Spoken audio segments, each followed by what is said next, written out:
من يهده الله فلا مضل له ومن يضلله فلا هادي له وأشهد أن لا إله إلا الله وحده لا شريك له وأشهد أن محمدا عبده ورسوله أرسله بالحق بشيرا ونذيرا أما بعد فإن خير الحديث كتاب الله وخير الهدي هدي محمد صلى الله عليه وآله وسلم وشر الأمور محدثاتها وكل محدثة بدعة وكل بدعة ضلالة وكل ضلالة في النار من يطع الله ورسوله فقد رشد واهتدى ومن يعص الله ورسوله فقد ضل وغوى اللهم صل على محمد وعلى آل محمد كما صليت على إبراهيم وعلى آل إبراهيم إنك حميد مجيد اللهم بارك على محمد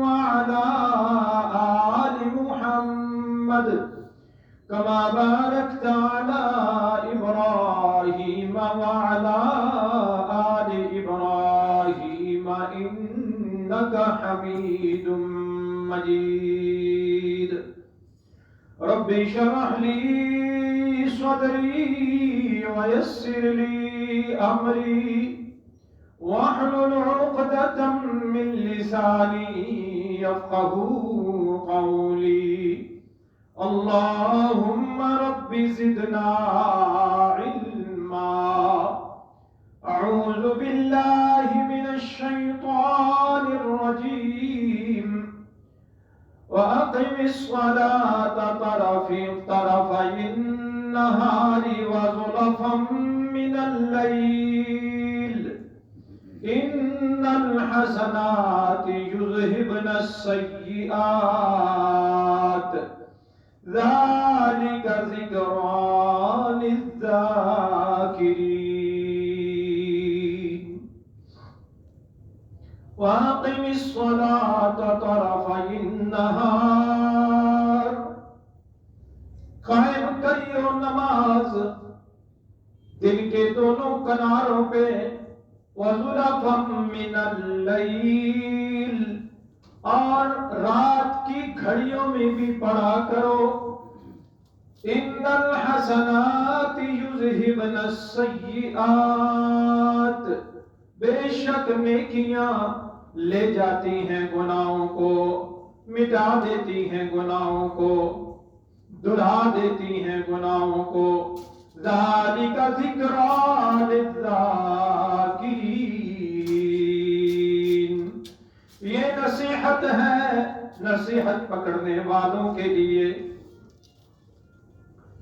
ہر قسم کی حمد و ثنا اللہ وحدہ لا شریک کے لیے ہے کبریائیاں اسی کے لائق ہیں بزرگیاں اسی کے لائق کروڑوں درود و سلام نبی پاک صلی اللہ علیہ وآلہ وسلم کی ذات گرامی پر آپ کی آل پر آپ کے صحابہ پر اور آپ کی امت پر رسول اللہ صلی اللہ علیہ وسلم کی 3 وصیتیں ہیں وہ بڑی اہم ہیں میں ان کا ذکر کرنا چاہتا ہوں کہ حضرت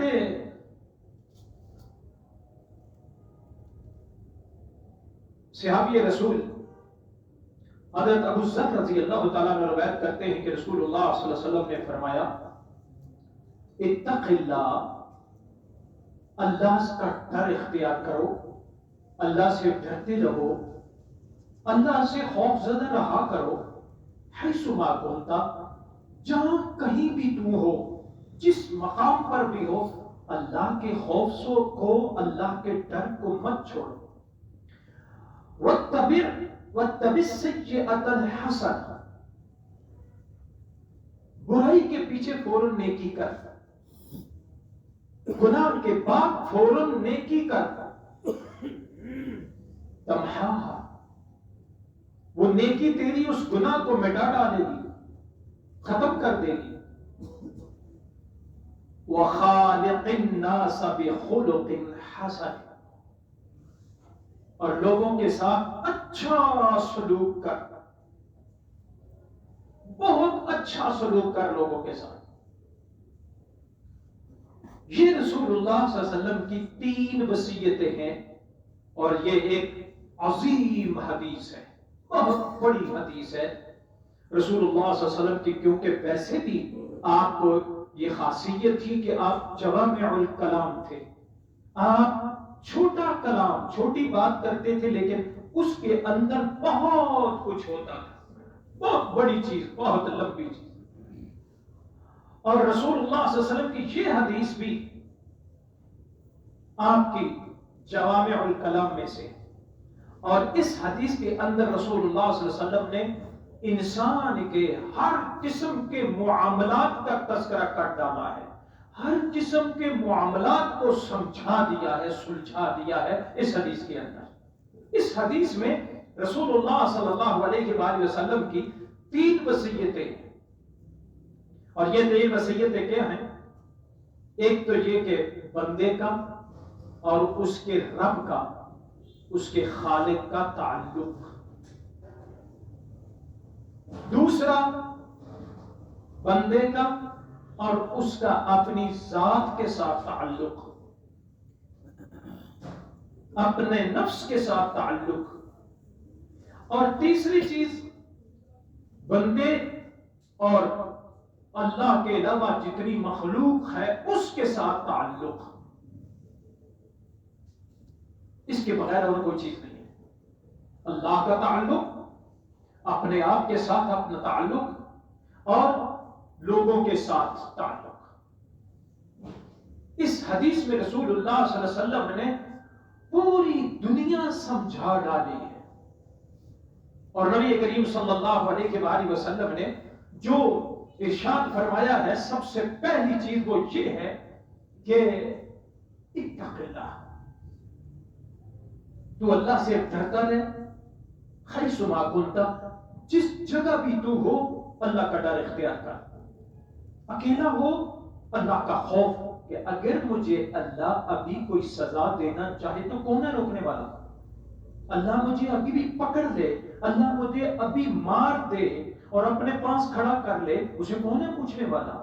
ایسا وہ کر سکتا ہے. اللہ ابھی میری ٹانگ توڑ دے تو بھلا ایسا نہیں کر سکتا؟ میں اگر اللہ کی نافرمانی اور بغاوت کروں تو اللہ رب ذوالجلال میرا کوئی نقصان کر دے، اللہ مجھ سے ناراض ہو کر کے مجھے کوئی سزا دے دے تو میں کدھر جاؤں گا؟ یہ ڈر، یہ خوف اللہ کے بارے میں کہ میرا اللہ ہر جگہ دیکھ رہا ہے، سن رہا ہے، جان رہا ہے، اور وہ میری ہر چیز کو مدبر کر رہا ہے، محفوظ رکھ رہا ہے. یہ وہ تقویٰ ہے، یہ وہ ڈر ہے جو رسول اللہ صلی اللہ علیہ وسلم نے فرمایا کہ یہ تجھے ہونا چاہیے. اور اسی کے بارے میں قرآن مجید میں اللہ تبارک و تعالیٰ ارشاد فرماتے ہیں، وَلَقَدْ وَصَّيْنَا الَّذِينَ أُوتُوا الْكِتَابَ مِنْ قَبْلِكُمْ وَإِيَّاكُمْ أَنِ اتَّقُوا اللَّهَ. البتہ تحقیق وصیت کی ہم نے ان لوگوں کو بھی جو تم سے پہلے کتاب دیے گئے تھے، ان کتابوں کے اندر بھی ہم نے یہی نصیحت کی تھی، اور تمہیں بھی ہم اسی طرح نصیحت کرتے ہیں. اتقوا اللہ، اللہ سے ڈرتے رہنا، اللہ سے خوف کبھی دل میں سے نہ نکالنا. ہر جگہ، ہر مقام پر، ہر اپنی حالت میں اپنے اللہ کو یاد رکھنا، اللہ کا ڈر دل سے نہ نکلنے دینا، اللہ کا خوف دل سے نہ نکلنے دینا. اور اسی وصیحت کو رسول اللہ صلی اللہ علیہ وسلم نے اپنی امت کو سکھلایا ہے.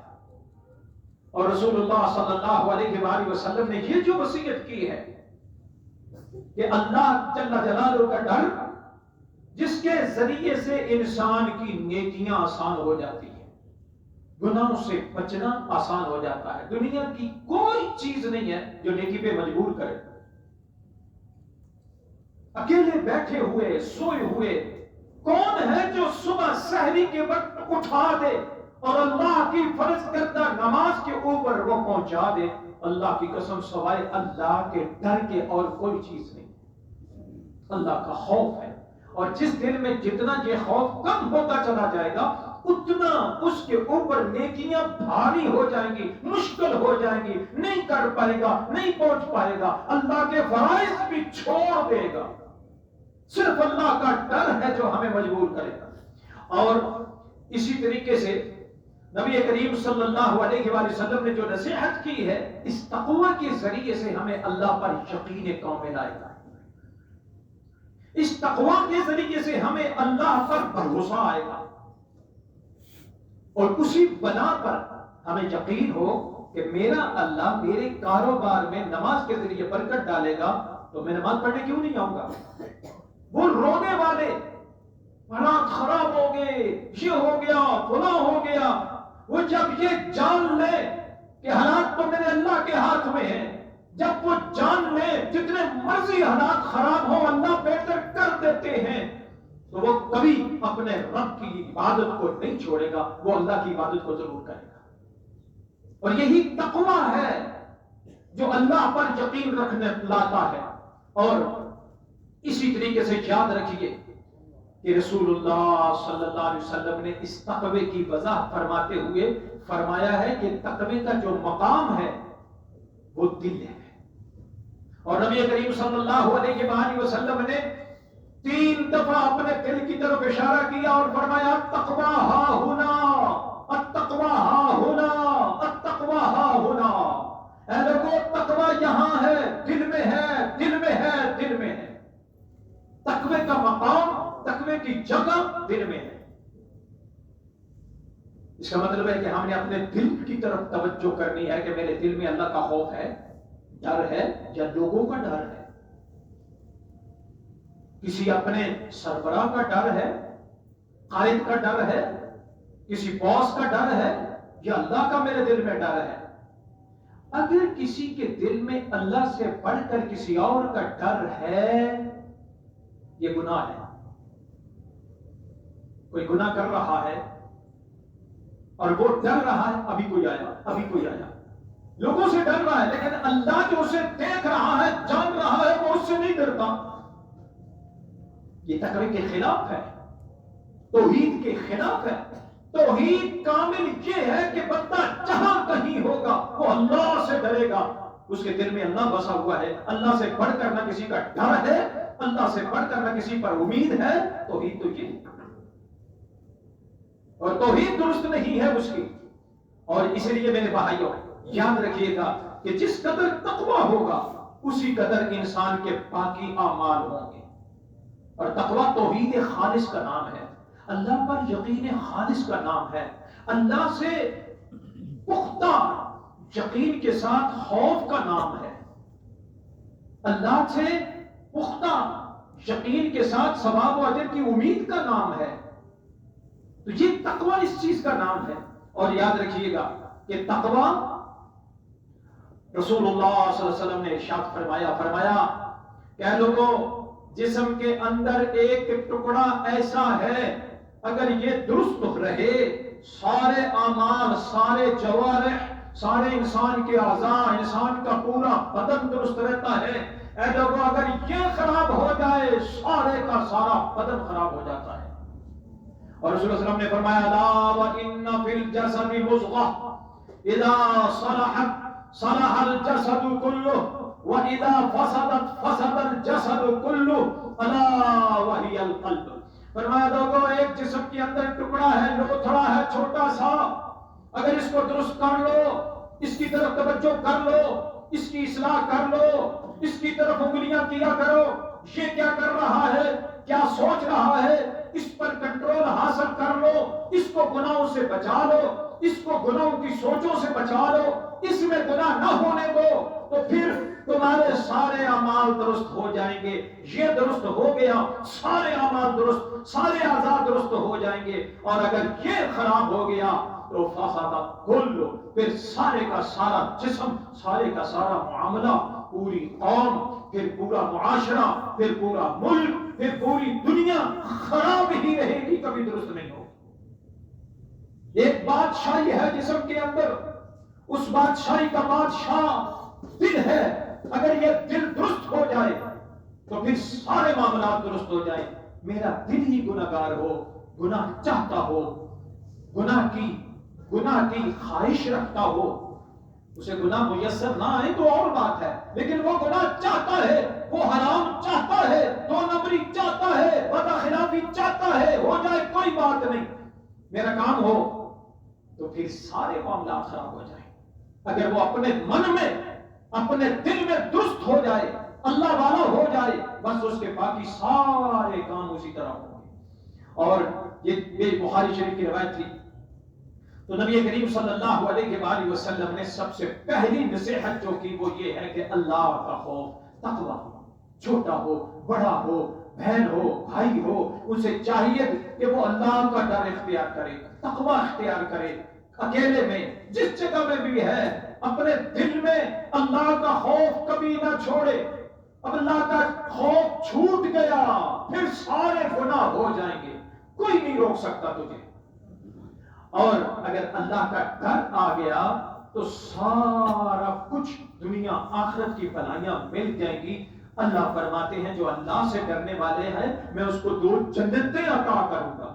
اور دوسری چیز رسول اللہ صلی اللہ علیہ وسلم نے جو ارشاد فرمائی ہے، آپ نے فرمایا وَاتَّبِ السَّيِّئَةَ الْحَسَنَةَ تَمْحُهَا، فرماتے ہیں کہ جب تجھ سے گناہ ہو جائے، برائی ہو جائے، اس کے فوراً بعد نیکی کر، تیری اس نیکی کی وجہ سے تیرا گناہ مٹ جائے گا، تیری خطا معاف ہو جائے گی۔ سبحان اللہ، کتنی بڑی عظیم چیز ہے۔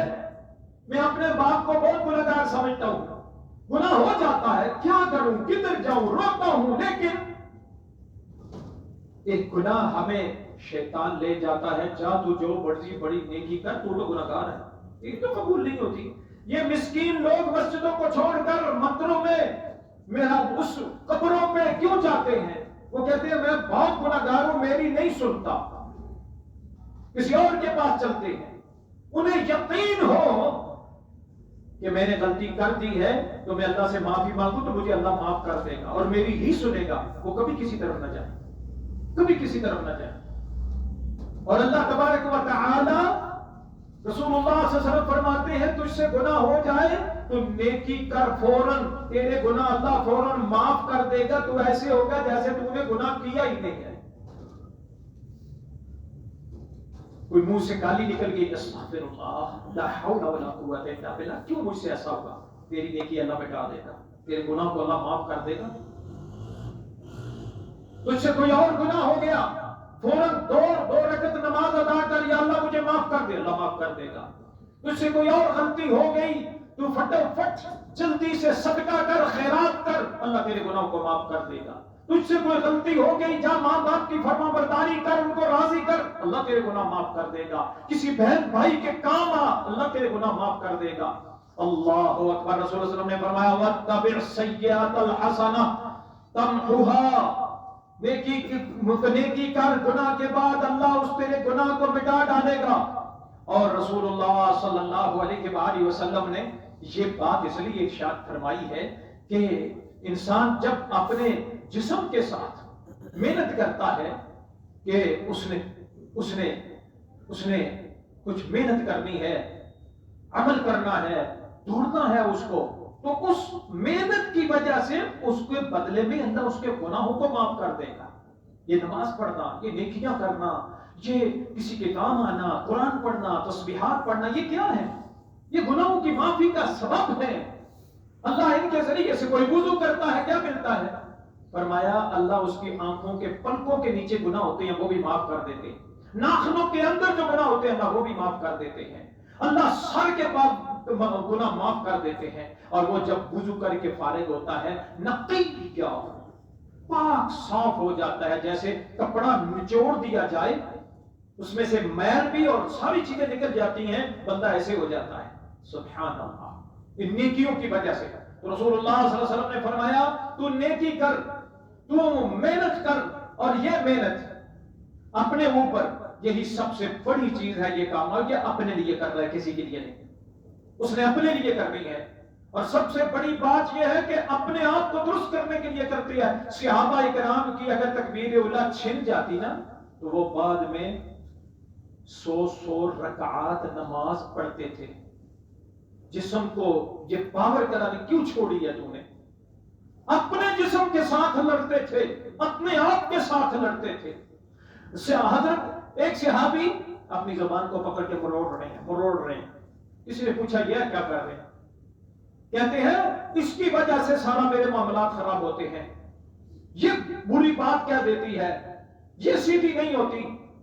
سارے اعضاء صبح اٹھ کے اس زبان کے آگے حضور نے فرمایا ہاتھ جوڑتے ہیں، اگر تو سیدھی رہی تو ہم سب سیدھے رہیں گے، اور اگر تو خراب ہوگی تو ذرا سی چھوٹی سی بات ہوئی ہے تو جھگڑا پڑ گیا، بات کی وجہ سے جھگڑا پڑا، گزر نہیں ہے، ایک نے کہا ہو یہ کیا کر دیا، ساتھ اس نے گالی دے دی، جھگڑا پڑ گیا، سر پھوڑ کے آ گیا واپس اس زبان کی وجہ سے۔ اللہ اکبر۔ تو اس کا مطلب کیا ہے کہ یہ جو محنت ہم نے کرنی ہے اپنی ذات کے اوپر محنت کرنی ہے، یہ نہیں کہنا تو ایسا ہے، کہو میں ایسا ہوں اور میں کیوں ایسا ہوں، میں جھوٹ بولتا ہوں تو کیوں بولتا ہوں، ارے اپنے اوپر بھی تو کبھی محنت کر لیا کریں، اپنے لیے تو بھی جہاد کر دیا کریں۔ اس لیے اللہ نے قرآن مجید میں فرمایا ہے وَالَّذِينَ جَاهَدُوا فِينَا لَنَهْدِيَنَّهُمْ سُبُلَنَا وَإِنَّ اللَّهَ لَمَعَ الْمُحْسِنِينَ۔ وہ لوگ جو ہمیں تلاش کرنے کے لیے نکلتے ہیں، اللہ کو تلاش کرنا چاہتے ہیں، اللہ کی قربت اختیار کرنا چاہتے ہیں، محنت کرتے ہیں نیکیاں کرنے کے لیے، بھلائیاں کرتے ہیں اللہ کو پانے کے لیے، اللہ کو راضی کرنے کے لیے، ہم ان کے لیے راستہ آسان کر دیتے ہیں۔ وہ سوچیں تو صحیح، وہ آئیں تو صحیح، نیکی کا ارادہ تو کریں، ہمیں تلاش کرنے کا ارادہ تو کریں، اپنے اللہ کی قربت کا ارادہ تو کریں، اپنے اللہ کے دوست بننے کا ارادہ تو کریں، ہم اپنی طرف آنے کا راستہ آسان کر دیتے ہیں۔ کوئی آدمی گناہوں میں لت پت ہے، حرام کھا رہا ہے، سود کھا رہا ہے، اس کے دل میں کراہت آ گئی، نہیں نہیں نہیں یہ بہت بڑا گناہ ہے، سود کا ایک لقمہ کھانا، نعوذ باللہ من ذالک، اتنا گناہ یہ ہے کہ ماں کے ساتھ زنا کرنا، نعوذ باللہ من ذالک، اتنا بڑا گناہ، نہیں نہیں اللہ مجھے تو بچا، اس کے دل میں یہ خیال پیدا ہوا تھا اس کو بچا دے گا۔ کراہت تو کریے، اپنے دل سے تو برا جانیے، محنت اپنے اوپر کرنی ہے، دوسروں پر نہیں۔ ہمارے ہاں سب سے بڑی غلطی یہ ہے کہ دوسروں کے بارے میں حکومت ایسی ہے، فلاں ایسا ہے، فلاں ایسا ہے، لوگ برے ہیں، زمانہ برا ہے، لیکن خود میں تو نہیں برا، میں تو بڑا اچھا ہوں۔ اللہ اکبر، میرے بھائی یہ زمانہ تم سے بنتا ہے، ہم سے مل کے بنتا ہے، ہم برے ہیں، میں برا ہوں، اور اگر میں اپنے آپ کو ایک دفعہ برا سمجھ لوں بس اصلاح ہو جائے گی۔ اور اسی طرح اللہ نے فرمایا کہ جو لوگ ہمیں تلاش کرنا چاہتے ہیں ہم ان کے لیے آسان کر دیتے ہیں، اور رسول اللہ صلی اللہ علیہ وسلم نے یہ جو بات ارشاد فرمائی ہے کہ وَاتَّبِعِ السَّيِّئَةَ الْحَسَنَةَ تَمْحُهَا، نیکی کر گناہ کے بعد اللہ اس کو مٹا ڈالے گا، یہ حضور نے اس لیے فرمائی ہے کہ لوگوں کے اندر یہ مجاہدہ پیدا ہو جائے، یہ جد و جہد پیدا ہو جائے کہ میں نے نیکی کرنی ہے۔ اور یہ کب پیدا ہوگی؟ جب انسان نیکی کا موسم آئے، نیکی کا وقت آئے، اسے غنیمت سمجھے، ٹوٹ پڑے اس پر، دوڑ پڑے اس کے لیے، اذان ہوئی دوڑ پڑے، نیکی کا وقت آ گیا ہے۔ کسی اور جگہ سے کوئی مانگنے والا آیا ہے، نیکی کا وقت آ گیا ہے، جو میرے پاس ہے دیجیے، تھوڑا ہو زیادہ ہو، کسی کو ضرورت پڑ گئی دوڑ کے کیجیے۔ ارے صحابہ کرام رضوان اللہ علیہ اجمعین، حضرت عمر رضی اللہ تعالیٰ عنہ، ایک عورت جس کا کوئی بھی نہیں تھا کام کرنے والا، وہ بیچاری کام بھی نہیں کر سکتی تھی، صبح نماز سے پہلے پہنچ گئے اس کے گھر میں، لیکن دیکھا سارا کام ہوا ہے. پوچھا اماں یہ کون کام کر کے چلا گیا ہے؟ آج میں اس لیے صبح صبح آیا ہوں کہ میں کام کروں آپ کا. کون؟ عمر فاروق رضی اللہ تعالیٰ عنہ. بوڑھے تھے، وہ جوان نہیں تھے اس وقت. تو کہنے لگی ایک اور کوئی بزرگ آیا تھا وہ کر کے چلا گیا. گلیا پوچھا ایسا ایسا تھا؟ کہا ہاں. کہا وہ تو ابو بکر تھے خلیفۃ المسلمین. یہ تھا وہ مجاہدہ نیکی. کہا میرے رسول اللہ صلی اللہ علیہ وسلم پوچھتے ہیں ایک جنازے کے اوپر آج کون ہے جس نے صبح کی نماز جماعت کے ساتھ پڑھی ہو، جس نے کسی کا جنازہ کیا ہو، جس نے کسی کی بیمار پرسی کی ہو. کیونکہ حضور نے فرمایا، اللہ فرماتے ہیں قیامت کے دن اللہ پوچھیں گے تو نے میری بیمار پرسی نہیں کی. وہ کہے گا یا اللہ میں تیری بیمار پرسی کروں، تو سب جہان والوں کو شفا دینے والا ہے. کہا اگر تو فلاں بیمار کی بیمار پرسی کرنے جاتا تو مجھے وہاں پاتا، اس کی نہیں تو میری بیمار پرسی کرتا. اللہ اکبر. حضور نے پوچھا کوئی ہے جس نے صبح بیمار پرسی کیا؟ رسول اللہ پہ اللہ کے نبی پوچھتے گئے صدقہ کسی نے کیا ہوں میں، روزہ کسی نے آج رکھا ہوں میں. یہ تھا وہ مجاہدہ. نیکی کو دوڑ پڑتا ہے، نیکی فوراً کرنی ہے، انتظار نہیں کرنا، سوچنا نہیں کل کر دوں گا ابھی چھوڑ دو، نہیں. یہ ہے گناہوں کو مٹانے والی چیز کہ نیکی کے اوپر جلدی کرنی ہے. اور اسی لیے رسول اللہ صلی اللہ علیہ وسلم نے فرمایا وَاتَّبِ السَّيِّئَةَ الْحَسَنَةَ تَمْحُوهَا. نیکی کے بعد فوراً گناہ کے بعد فوراً نیکی کر تاکہ تیرے اللہ گناہ کو مٹا ڈالے. قرآن مجید کی آیت اللہ فرماتے ہیں وَأَقِمِ الصَّلَاةَ طَرَفَيِ النَّهَارِ وَزُلَفًا مِّنَ اللَّيْلِ إِنَّ الْحَسَنَاتِ يُذْهِبْنَ السَّيِّئَاتِ ذَلِكَ ذِكْرَىٰ لِلْعَالَمِينَ. فرمایا لوگوں دن کے کناروں میں صبح شام نماز کا اہتمام کیا کرو. رات کی گھڑیوں میں بھی اللہ کے حضور سجدے دیا کرو. رات کی گھڑیوں کے اندر بھی کھڑے ہو جایا کرو اپنے خالق کو منانے کے لیے. کیوں؟ ان الحسنات یذہبن السیئات. نیکیاں کرو گے اللہ تمہارے گناہوں کو دھو ڈالے گا، اللہ تمہاری غلطیوں کو خطاؤں کو مٹا ڈالے گا. ذالک ذکریٰ للذاکرین. یہ نصیحت ہے ان لوگوں کے لیے جو نصیحت پکڑنا چاہیں، نیک بننا چاہیں، اللہ کی طرف آنا چاہیں، جہنم سے بچنا چاہیں، جنت میں داخلہ لینا چاہیں. یہ ان کے لیے ہے. اور آخری بات رسول صلی اللہ علیہ وسلم نے فرمائی ہے لوگوں کے ساتھ اچھا سلوک کر، لوگوں کے ساتھ بہترین سلوک کر. انشاءاللہ آئندہ جمعے میں اس کے اوپر بات ہوگی. اللہ سے دعا ہے اللہ رحمان و کریم ہمیں تقوی و پرہیزگاری عطا فرمائے. اللہ رب ذوالجلال ہم سب کو ایسا بنا ڈالے جیسے اللہ پسند فرماتے ہیں. اللہ جنتیوں والے کام نصیب فرمائے. وآخر دعوانا ان الحمدللہ رب العالمین.